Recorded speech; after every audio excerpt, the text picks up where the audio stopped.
বরফে মোড়া এই নীরব জঙ্গলে হঠাৎই একটি বিশ্বস্ত কুকুর দেখতে পেল আরেকটি কুকুর মাছ ধরার জালে আটকে অসহায়ভাবে কাঁপছে।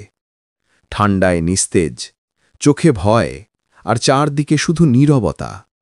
এ দৃশ্য দেখে বিশ্বস্ত কুকুরটি দৌড়ে গেল একজন মানুষের কাছে, যিনি শান্তভাবে মাছ ধরছিলেন। মানুষটির পাশে গিয়ে একটি মাছ তুলে নিল এবং সেটা নিয়ে গেল আটকে থাকা কুকুরটির সামনে। ক্ষুধার্ত কুকুরটি মাছ খেতে লাগল, কিন্তু বিশ্বস্ত কুকুরটি থামে না। সে আবার দৌড়ে গেল মানুষের দিকে। এইবার সে যেন মরিয়া, কিছু একটা বলতে চাইছে। এমন অস্থিরতা দেখে মানুষটি বুঝে গেলেন নিশ্চয়ই কোনো বিপদ আছে। মানুষটি কুকুরটির পিছন পেছন দৌড়ে গেলেন, আর তখনই দেখা মিলল সেই ভয়াবহ দৃশ্যের।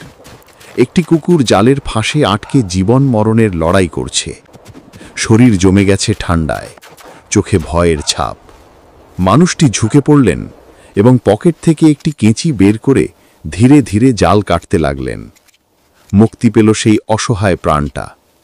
পাশেই দাঁড়িয়েছিল সেই বিশ্বস্ত কুকুর, মানুষের দয়া আর প্রাণের বাঁচার চেষ্টা নীরবে দেখছিল। অবশেষে মুক্ত হল কুকুরটি। কিন্তু এখানেই গল্প শেষ নয়। মুক্তির পর কিছুক্ষণ পরেই মানুষ আর দুটি কুকুর একসাথে বসে ভাগাভাগি করে খেল মাছ আর খাবার। এক মুহূর্তের জন্য যেন পৃথিবীটা শান্ত হয়ে গেল। দয়া, ভালোবাসা আর মানবিকতার এক সুন্দর ছবিতে মিশে গেল সবাই। এই ঘটনাটি আমাদের মনে করিয়ে দেয়, দয়া শুধু মানুষকে বড় করে না, এটা প্রতিটি প্রাণকে এক পরিবারের মতো কাছে এনে দেয়। ভিডিওটি ভালো লাগলে লাইক, কমেন্ট, শেয়ার করবেন।